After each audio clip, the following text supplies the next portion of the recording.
Entra no meu lar, Senhor Jesus. Entra no meu lar, Senhor Jesus. Faz da minha casa o teu altar. No meu coração, Deus vem morar. Entra no meu lar, Senhor Jesus. Entra no meu lar, Senhor Jesus. Faz da minha casa o teu altar. No meu coração, Deus vem morar. Quando o Senhor restaurou minha sorte, meu Deus, os meus olhos se abriram e eu vi a minha casa bem mais feliz. Quero amanhecer e a minha família em teus braços pra te adorar. Vem cuidar do meu lar, Senhor Jesus. Entra no meu lar, Senhor Jesus. Entra no meu lar, Senhor Jesus. Faz da minha casa o teu altar. No meu coração, Deus vem morar. Entra no meu lar, Senhor Jesus. Entra no meu lar, Senhor Jesus. Faz da minha casa o teu altar. No meu coração, Deus vem morar. No meu coração, Deus vem morar. No meu coração, Deus vem morar. Bom dia, irmãos. Espero que todos estejam muito bem. Vamos nos colocar de pé para adorar o nosso Senhor?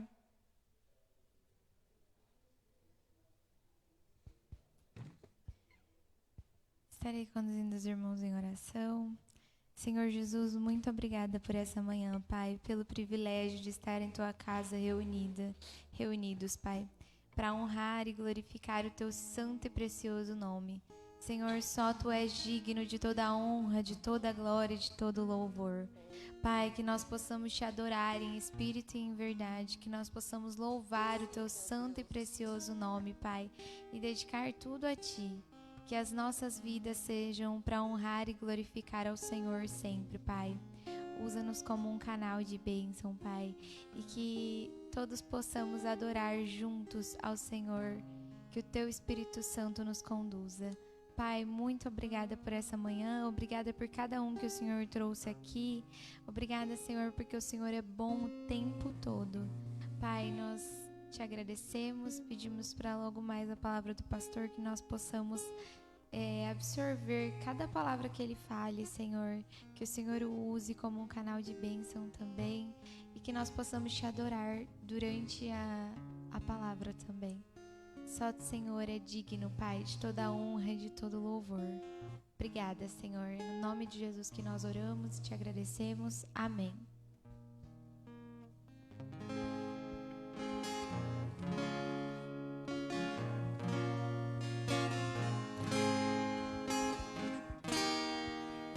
Pelo sol da manhã, obrigado, Jesus. Pelo dia que nasce, obrigado, Jesus. Pelo irmão que está ao meu lado, obrigado, obrigado, Jesus. Obrigado, Jesus, pelo amor que não morre, pela nova aliança que foi feita na cruz, pela fé e esperança, pela vida eterna.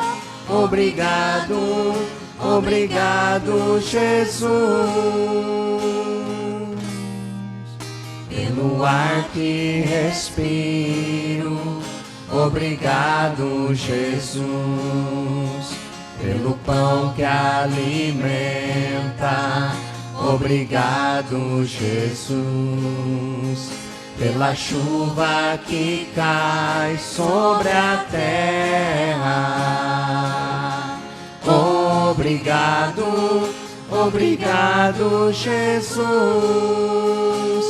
Obrigado, Jesus, pelo amor que não morre, pela nova aliança que foi feita na cruz, pela fé e esperança, pela vida eterna.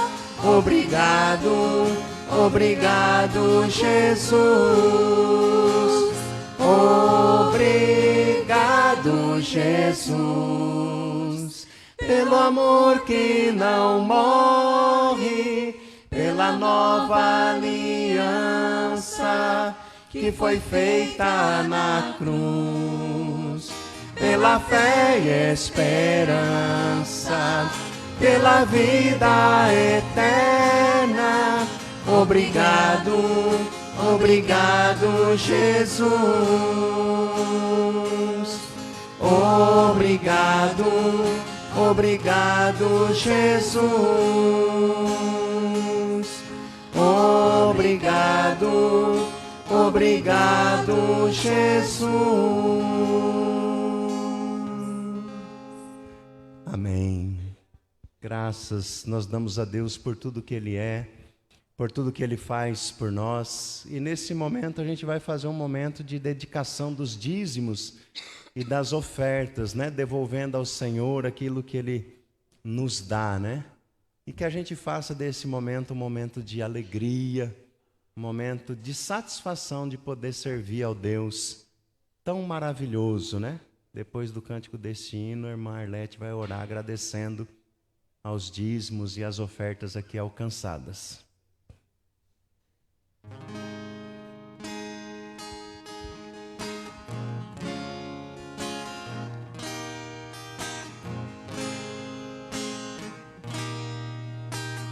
Grande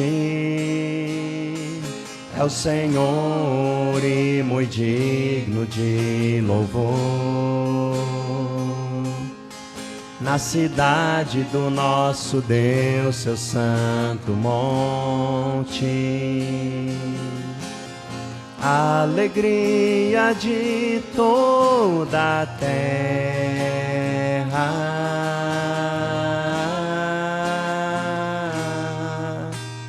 Grande é o Senhor em quem nós temos a vitória e que nos ajuda contra o inimigo. Por isso diante dele nos prostramos,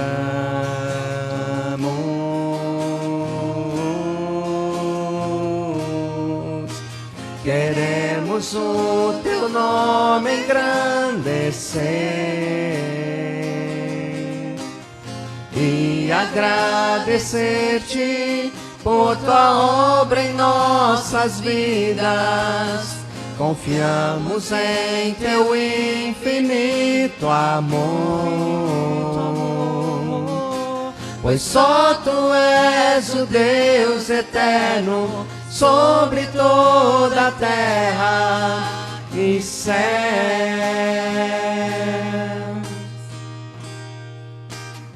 Grande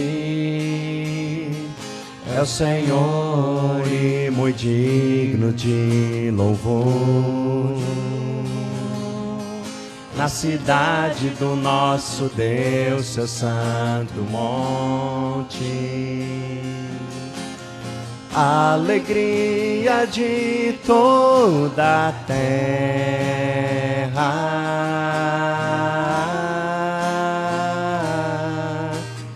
Grande é o Senhor em quem nós temos a vitória e que nos ajuda contra o inimigo. Por isso diante dele nos prostramos,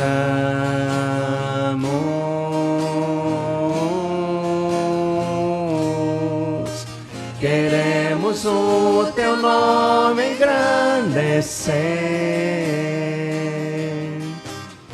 e agradecer-te por tua obra em nossas vidas. Confiamos em teu infinito amor, pois só tu és o Deus eterno sobre toda a terra. Queremos o teu nome engrandecer e agradecer-te por tua obra em nossas vidas. Confiamos em teu infinito amor, pois só tu és o Deus eterno sobre toda a terra. Pois só tu és o Deus eterno sobre toda a terra.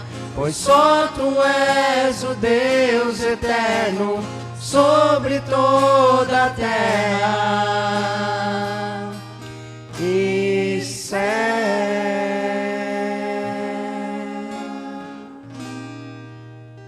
Pai, nós te agradecemos, ó Deus, pelo teu grande amor, porque o Senhor é digno de louvor, de toda adoração, ó Deus. Obrigado, Senhor, porque até aqui o Senhor tem cuidado de nós. Que o Senhor possa abençoá-lo, Deus, cada família aqui representada, os dízimos e ofertas que foram colocados aqui, ó Deus. Que o Senhor a sustente cada um, ó Deus, em tudo que cada um precisa, Pai. Muito obrigado, Deus, pelos louvores que entoamos em teu nome. E agora, Deus, vamos ouvir a porção da tua palavra através do pastor. Que nós possamos estar com o nosso coração aberto, alegre, porque nós precisamos sempre do Senhor na nossa vida e conhecer cada dia mais tudo aquilo que o Senhor tem para nós. Muito obrigado por tudo, Pai. Essa oração que eu faço em nome de Jesus. Amém. Os irmãos podem se assentar.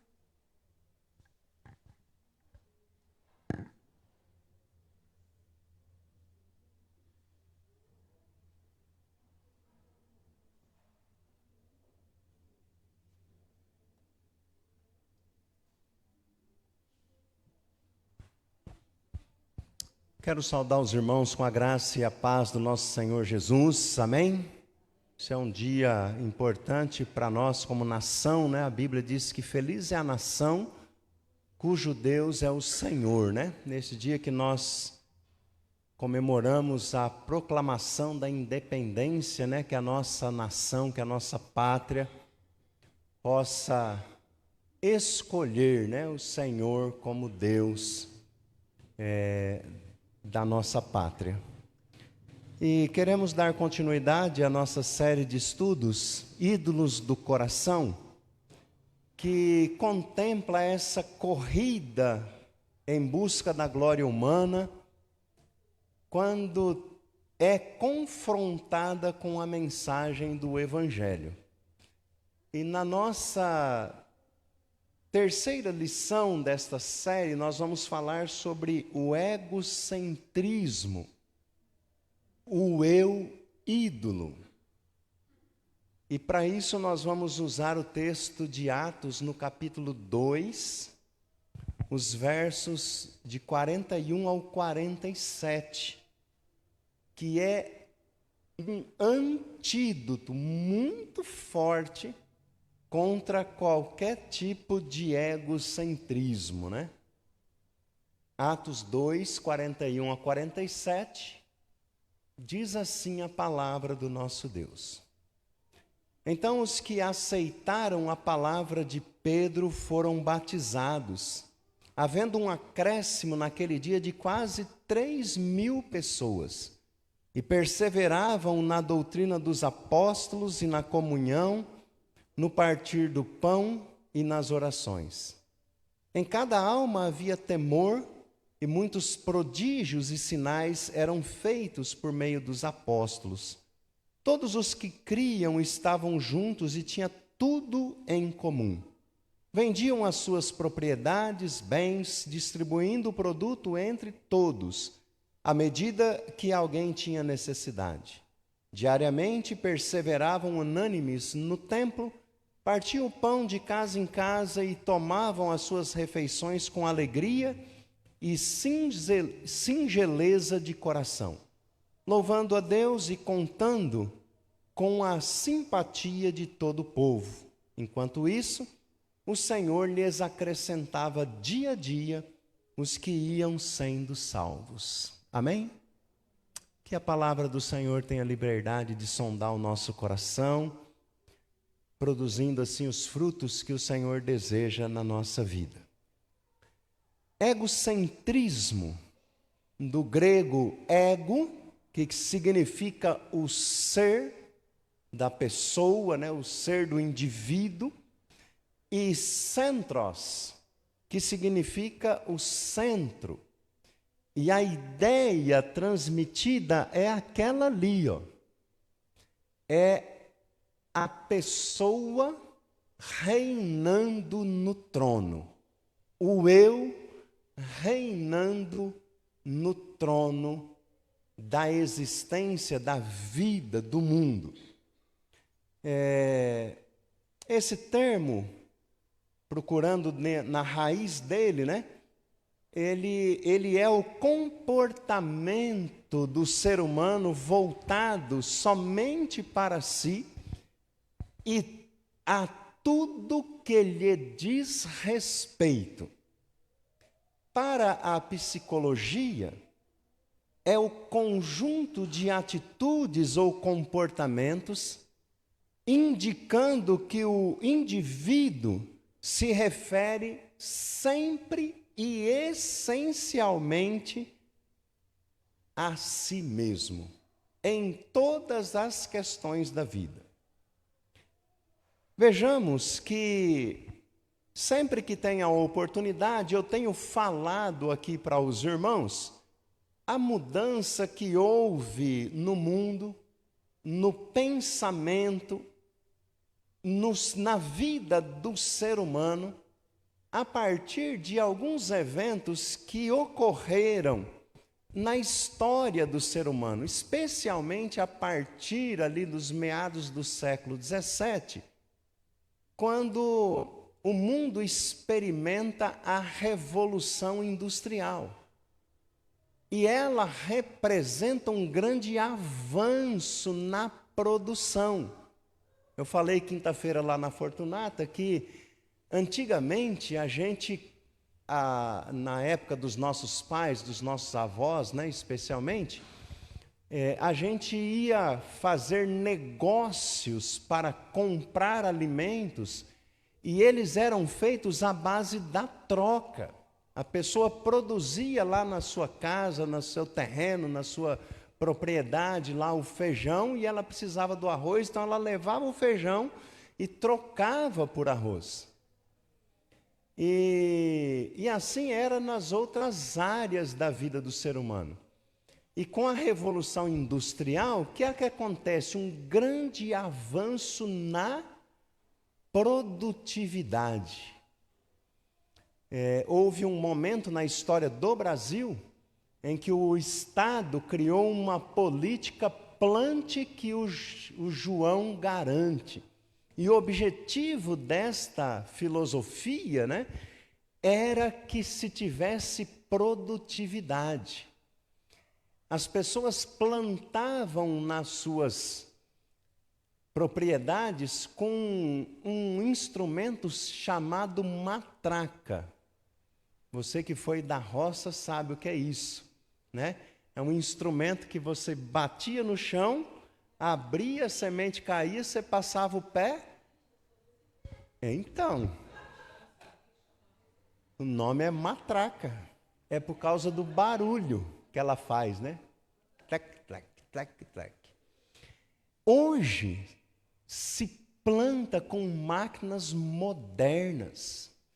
E saiba você, elas têm até ar-condicionado, computador de bordo, que determina quantas sementes vão cair ali naquela determinada cova, né, que foi feita pela máquina.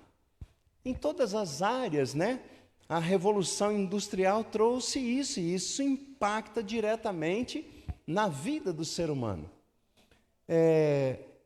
Além da Revolução Industrial, houve uma mudança na questão da ciência relacionada, e assim, ela tem grande influência, o trabalho da ciência, naquilo que se tinha como objeto da religião até então.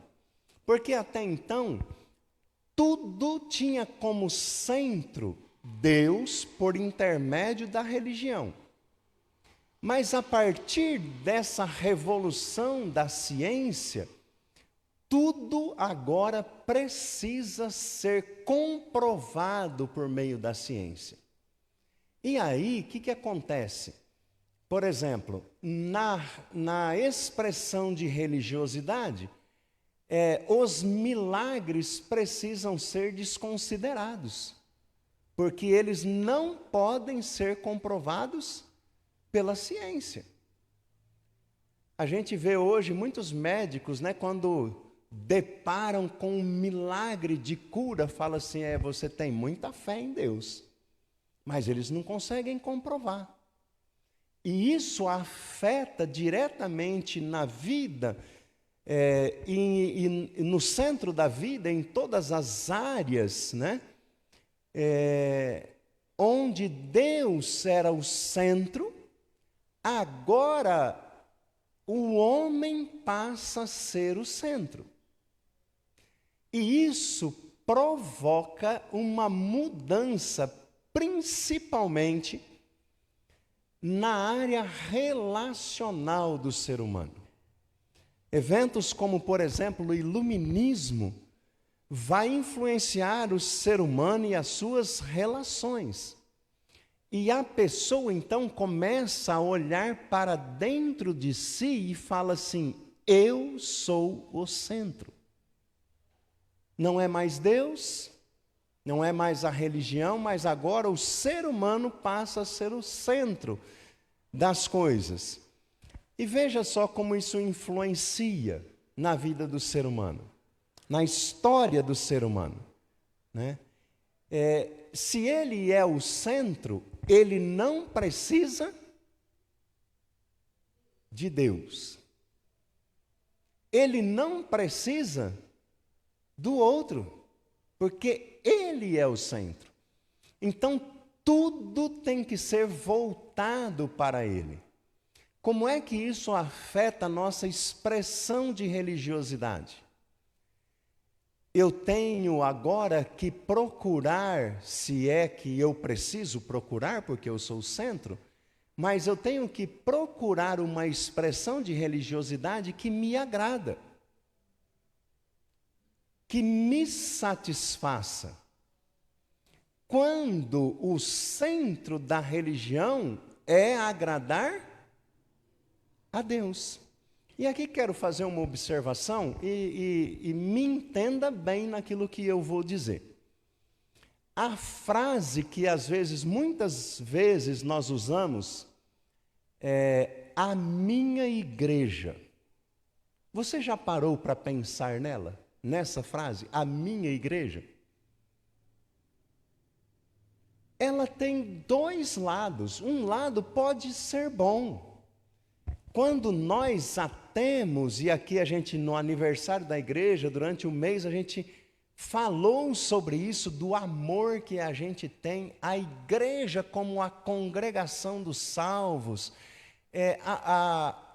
o importar que a gente releva a igreja como a instituição de Cristo, o desejo de contribuir, de ajudar a igreja, aos irmãos. Esse é um lado bom quando a gente se refere à igreja como minha. Mas e o lado ruim? Quando eu quero que a igreja seja minha de acordo com os meus desejos, com as minhas vontades, com os meus padrões. Imagina, houve uma questão tempos atrás de uma pessoa que queria pintar a igreja, mas ela iria definir a cor que ia ser pintada. E fiquei pensando, ela ia pagar, mas tinha que ser da cor que ela quisesse, né? E aí eu fiquei imaginando assim, sabe quando você vai numa loja de tintas e você vai escolher uma cor que você quer, aí o cara te dá uma palheta e ele vai mostrando ali as cores que tem e as variações de cores que tem. Aí eu fiquei pensando na igreja xadrez. Porque se der um negocinho daquele para cada um escolher uma cor, qual cor que você gostaria que fosse pintada a igreja? Um queria de amarelo, mas tem quantas tonalidades de amarelo? Quantas tonalidades de vermelho, de azul, de verde? Aí, se cada um expressar ali a vontade, porque de alguma forma a igreja é dele, a gente vai ter a igreja xadrez. Multicolorida. E eu fiquei pensando nisso e em outros aspectos. Na minha igreja só toca o tipo de música que eu gosto, só se prega o tipo de mensagem que eu gosto, e às vezes a gente acaba procurando isso, não é? Mas a igreja é de quem? Do Senhor. Então, o foco nosso do ser humano cristão precisa ser em agradar o Senhor. E por querer agradar o Senhor, a gente abre mão, quando Jesus diz, quem quer vir após mim, faz o quê? Nega a sua palheta. Não, eu não quero a minha palheta de cor. Então, isso vai... essa questão do individualismo trazida pelo iluminismo afeta o ser humano e as suas relações. Veja só, nesse nosso tempo chamado de pós-modernidade, alguns já estão dizendo que é hipermodernidade, está acontecendo um fenômeno social global, embora ele seja visto como em mais evidência nas grandes cidades, mas fenômeno é chamado de neo-individualismo. É uma expressão cunhada por um filósofo francês chamado Gilles Lipovetsky, num livro chamado O Crepúsculo do Dever, aonde ele destaca uma tendência egoísta ou egocêntrica, na qual nós estamos inseridos neste mundo pós-moderno. O que é que caracteriza essa tendência neo-individualista? Veja só, no ano 2012, um jornal americano chamado New York Times, ele fez o seguinte relato numa das suas reportagens. Ele diz assim, se ainda havia qualquer dúvida de que estamos vivendo a era do indivíduo, a era do indivíduo, uma olhada nos dados imobiliários confirma isso. Nos últimos tempos, diz o jornal, nos últimos milênios, as pessoas viveram amontoadas em cabanas de barro, em prédios de apartamento, em casas térreas. E aí, se você pegar a história do ser humano, ele sempre foi gregário. A família se reunia em volta do patriarca. E ali se reunia todo mundo. Então, é isso que o jornal está considerando. Nos últimos milênios, a vida era assim. Se faziam casas grandes para receber os filhos, os netos, né? Quando vinha ali visitar, às vezes quando estavam longe. Mas hoje, nos dias de hoje, 1 a cada 4 moradias americanas está ocupada por alguém que vive só. Na realidade norte-americana, 1 de cada 4 casas habita só uma pessoa. Agora, veja só, em Manhattan, que é a capital mundial dos negócios, né, conhecida como a capital das finanças, né? Uma terra lendária, conhecida também como a terra dos solitários.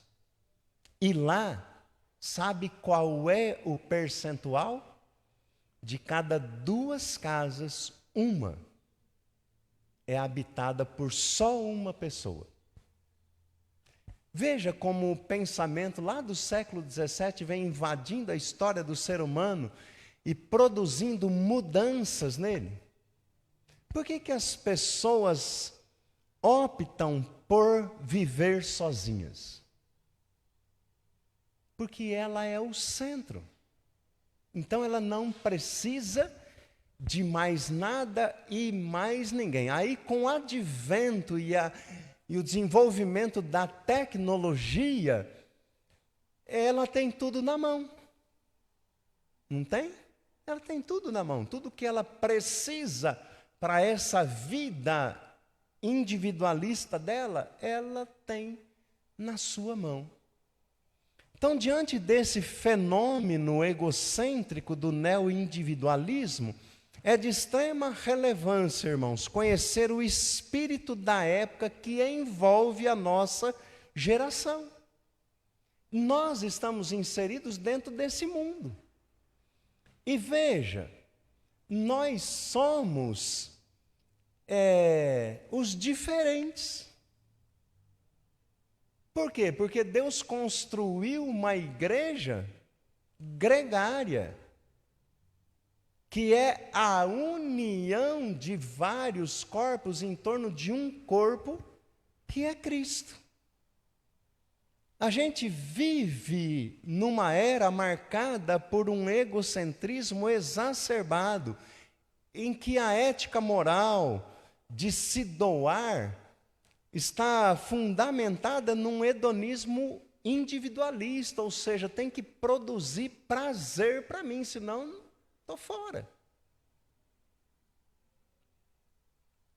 Essa doutrina, hedonismo, é uma doutrina filosófica e um modo de vida que considera o prazer e a ausência da dor o bem supremo. Então, assim, o eu, a pessoa, ela pensa no prazer dela e que ela não tenha dor.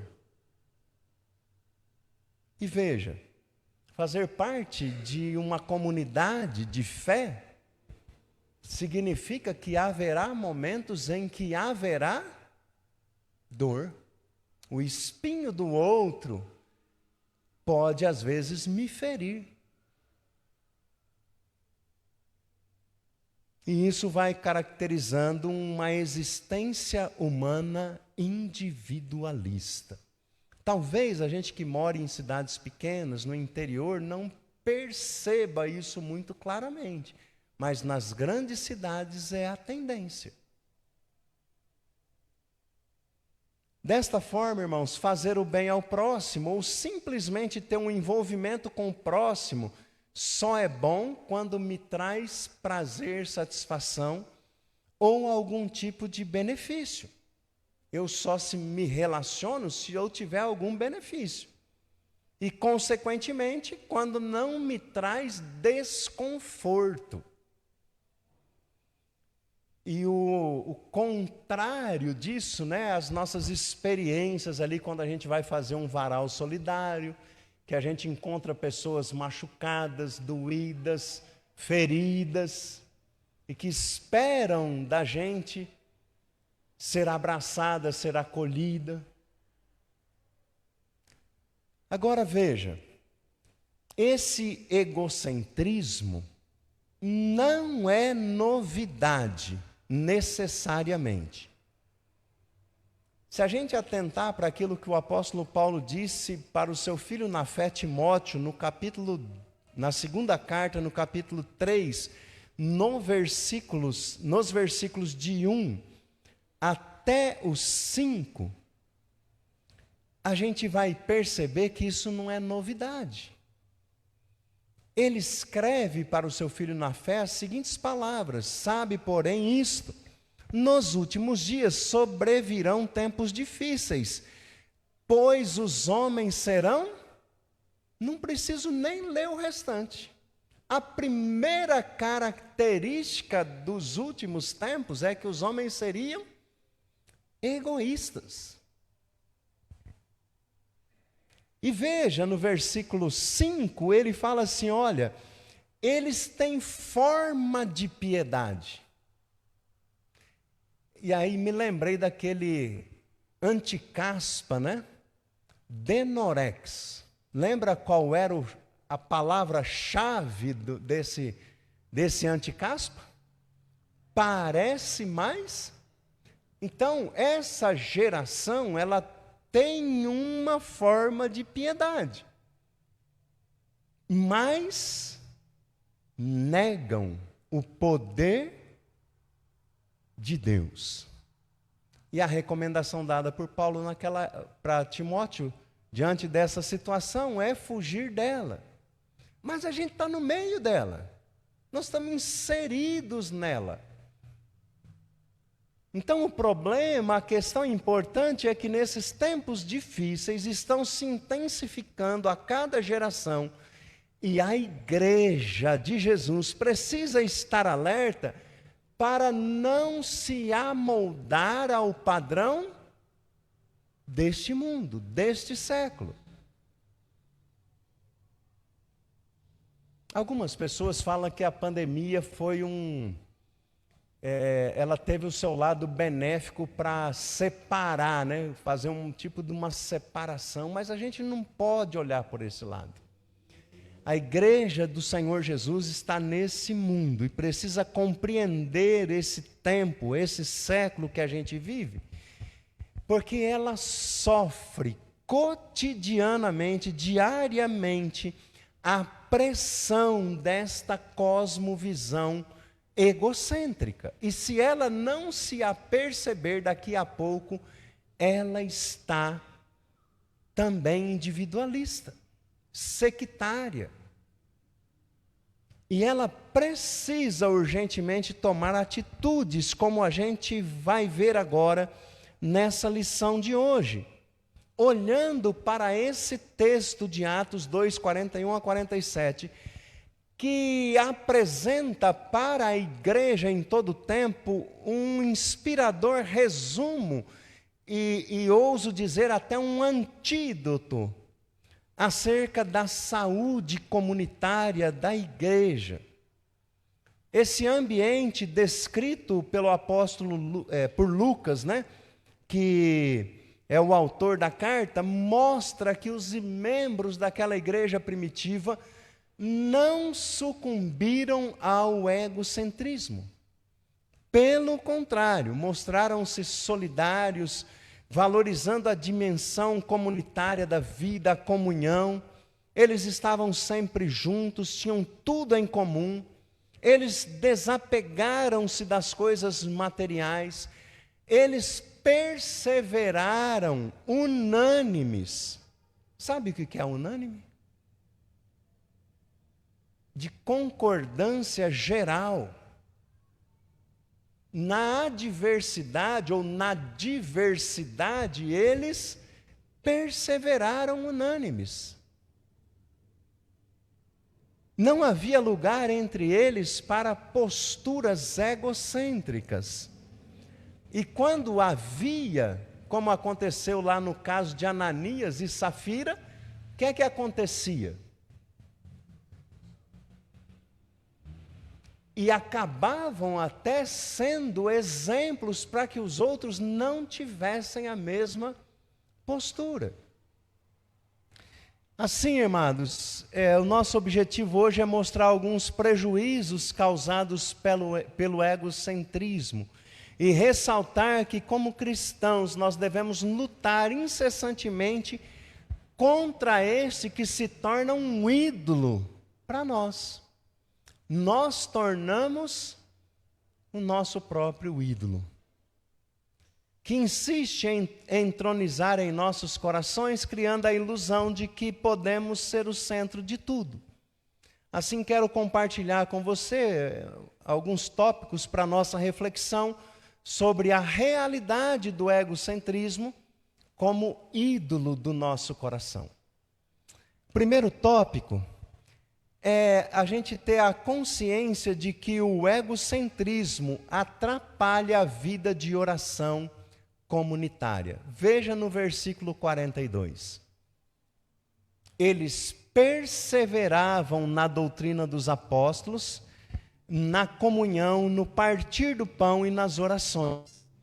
Veja, ele atrapalha todas essas áreas, mas eu quero focalizar na questão da oração. Um choque de realidade é que, com o passar dos anos, muitas comunidades têm perdido a grata satisfação de se reunir sistematicamente para que os crentes exercitem a comunhão e orem um pelos outros. O exercício da oração, na grande maioria das igrejas, das comunidades, é restrito a uma parcela pequena da comunidade.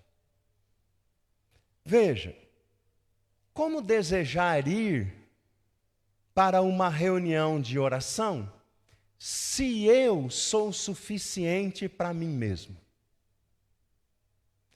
Se eu vivo uma vida solitária, que mesmo que a minha solidão seja uma solidão em família, porque você pode estar em família, mas mesmo assim ser uma pessoa solitária. Na minha redoma de vidro afetiva familiar.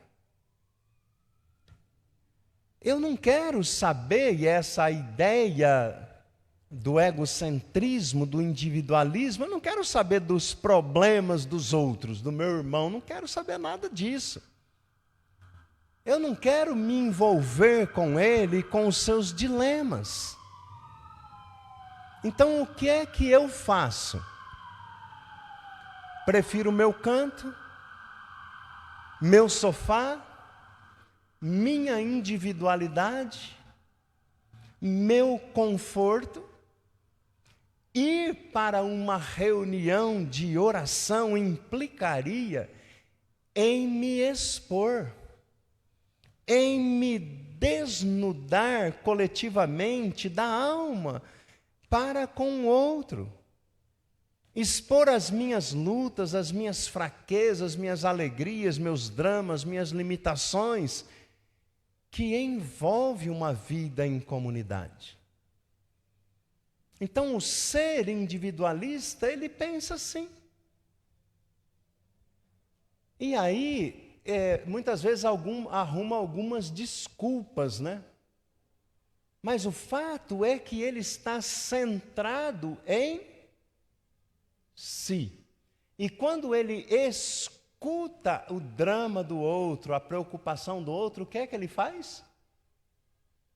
Duas coisas ele faz. fecha o coração, os ouvidos ou os olhos para não ver, mas quando ele vê, ele fala para o outro. Ao invés de orar, né?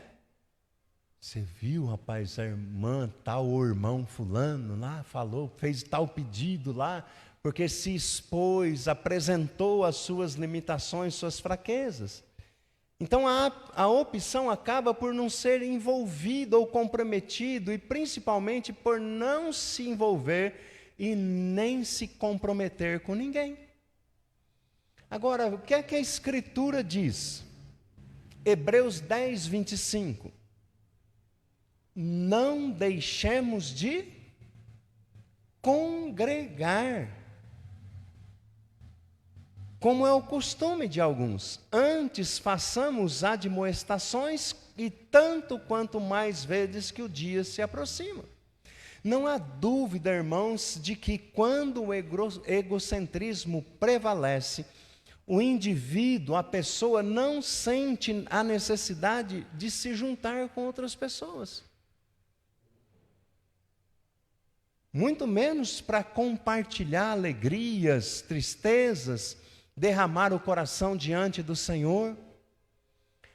Para estes, Tiago, capítulo 5, versículo 16, está fora de cogitação. E o texto lá é para tirar o pica-pau do oco.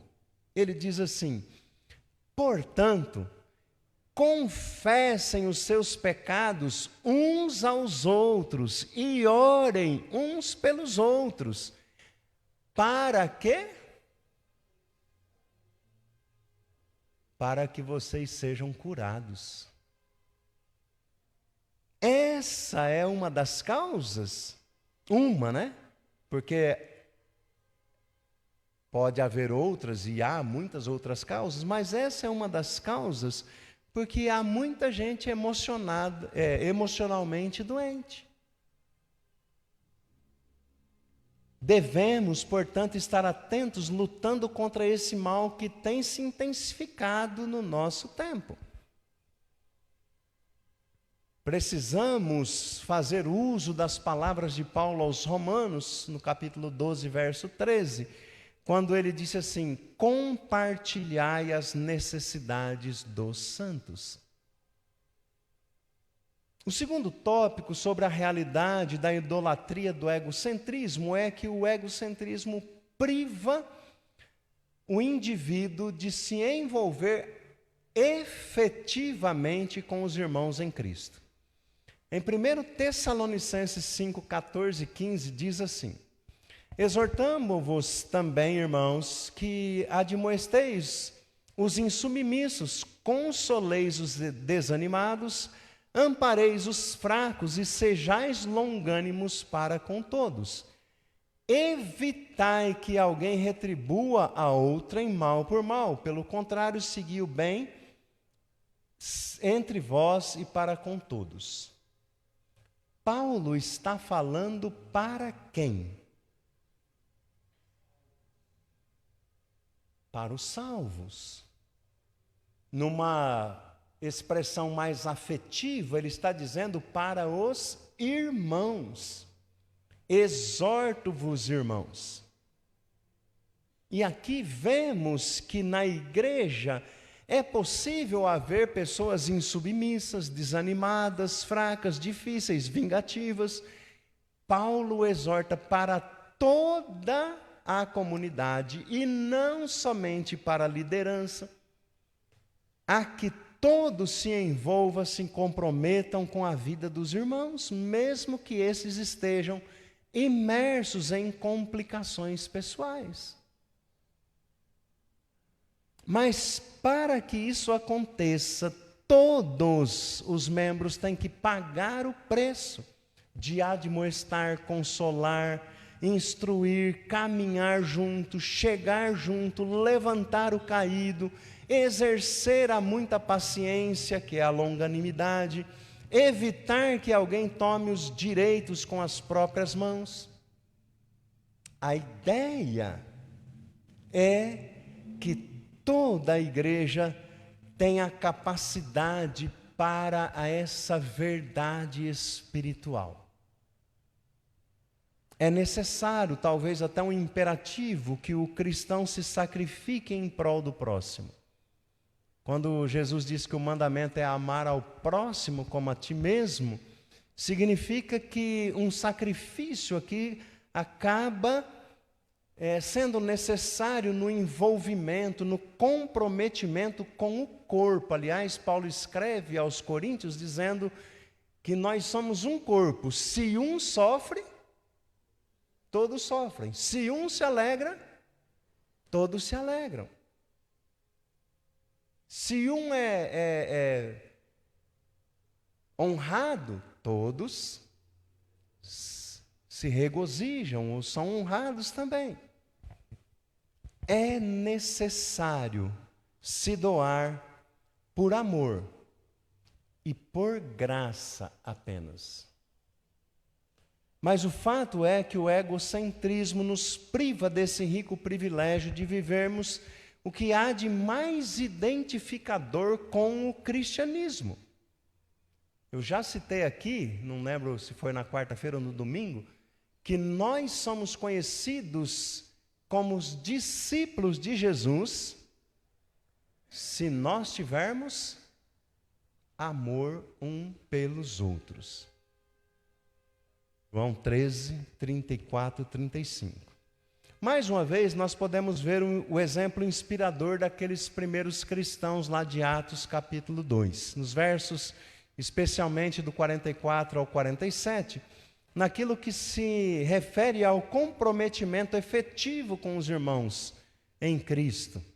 Veja, todos os que creram estavam juntos, tinham tudo em comum, vendiam as suas propriedades e bens, distribuindo o produto entre todos à medida que alguém tinha necessidade. Diariamente perseveravam unânimes no templo, partiam pão de casa em casa e tomavam as suas refeições com alegria e singeleza de coração, louvando a Deus e contando com a simpatia do povo.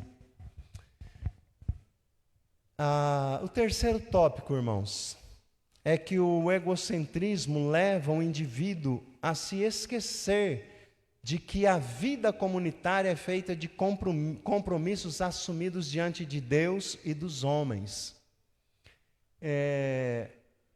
Eu não sei se você se lembra, mas nós, quando recebemos alguém pelo batismo, nós temos uma declaração do cristão quando ele é recebido, e é uma série de compromissos que ele está assumindo com Deus e com a igreja. E esses compromissos são todos elencados à luz da Escritura Sagrada. Então, esse ponto ele é uma consequência do segundo. Se eu vou à igreja simplesmente para apreciar um sermão, se o meu interesse primário é a superficialidade de estar lá, talvez por tradição ou simplesmente porque gosto do ambiente, porque gosto da música, porque gosto de ver algumas pessoas, quando eu sou confrontado, quando eu sou admoestado, quando eu sou exortado pelos irmãos, mesmo que seja feito em amor, gera um desconforto, uma invasão, porque eu sou suficiente. E, na verdade, é porque há um desejo de viver uma vida intimista, autorreferente, solitária, egocêntrica. A partir do momento em que sinto desconfortável numa comunidade, o que é que eu faço?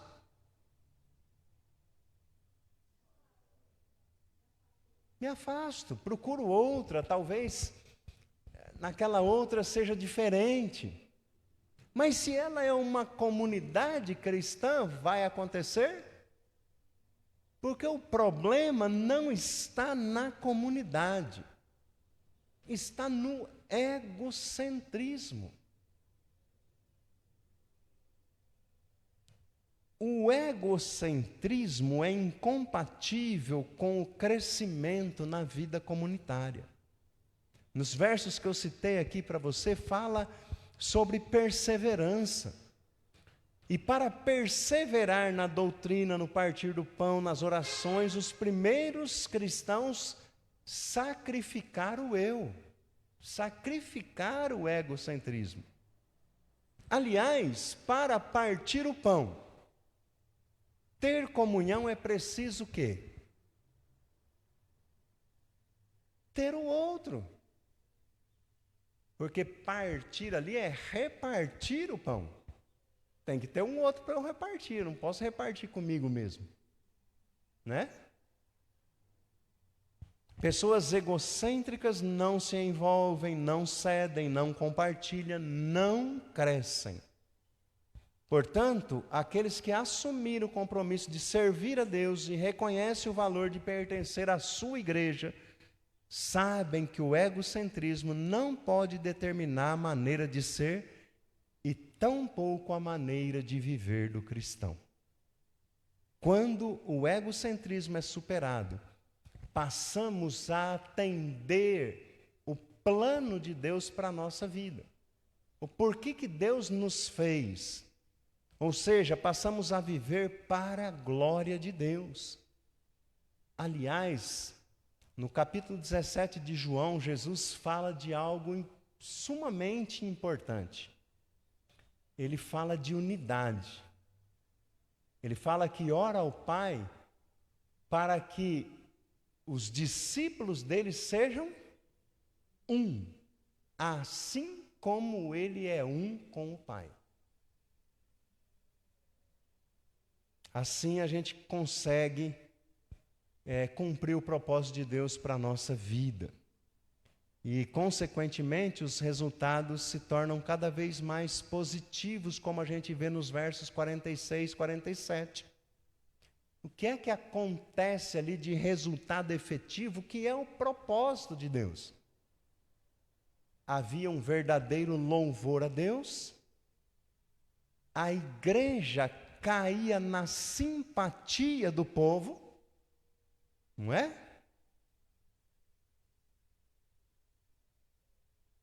E a salvação de muitos, operada por Deus. Enquanto isso, o Senhor lhes acrescentava dia a dia os que iam sendo salvos. Para nossa reflexão, para o nosso agir, para que nos livremos desse mal que é uma idolatria do eu, que gera tantos malefícios que citei aqui. Precisamos dia a dia nos esvaziarmos de nós mesmos e nos submetermos incondicionalmente e intencionalmente a Cristo, como é a orientação dada por Paulo em Filipenses no capítulo 2, que eu vou ler para você do verso 1 até o 11. Aqui contém expressões fundamentais para a gente vencer a idolatria do eu. Se há, pois, alguma exortação em Cristo, alguma consolação em amor, alguma comunhão do Espírito, se há entranhados afetos e misericórdias, completai a minha alegria, de modo que penseis a mesma coisa, ou seja, tenha comunhão, tenhais o mesmo amor, sejais unidos de alma, tendo o mesmo sentimento. Nada façais por partidarismo ou por vanglória, mas por humildade, considerando cada um os outros superiores a si mesmo. Não tenha cada um em vista o que é propriamente seu. Olha, aqui já matou o individualismo, o egocentrismo. Não tenha cada um em vista o que é propriamente seu, senão também cada qual o que é dos outros. Tende em vós o mesmo sentimento que houve também em Cristo Jesus, Pois ele, subsistindo em forma de Deus, não julgou como usurpação ser igual a Deus. Antes, a si mesmo se esvaziou, assumindo forma de servo, tornando-se em semelhança de homens, e reconhecido em figura humana. A si mesmo se humilhou, tornando-se obediente até a morte e morte de cruz. Pelo que também Deus o exaltou sobremaneira, e lhe deu o nome que está acima de todo nome, para que ao nome de Jesus se dobre todo o joelho nos céus, na terra e debaixo da terra, e toda língua confesse que Jesus Cristo é Senhor, para a glória de Deus Pai. O ídolo do egocentrismo deve ser confrontado e vencido, dando lugar à soberania e ao reinado divino em nosso coração. Amém? Que a palavra do Senhor tenha essa liberdade de moldar o nosso coração naquilo que é necessário, naquilo que é preciso para a honra e glória do nosso Deus. Amém? Nós vamos nos despedir daqueles que estão conosco pela internet, porque nós teremos agora a continuidade do nosso culto de maneira administrativa, na nossa assembleia ordinária.